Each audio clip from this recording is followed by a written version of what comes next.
Next up, we got the bench.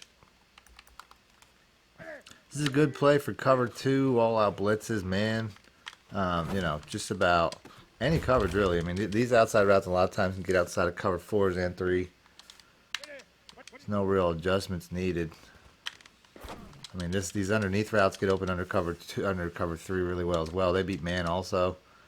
I mean, it's just this play is just really money this year. And like I said, there's a man coverage. Like I said, they're sending zero blitzes. I'll pull this play out and I'll pretty much hit a home run just about every time.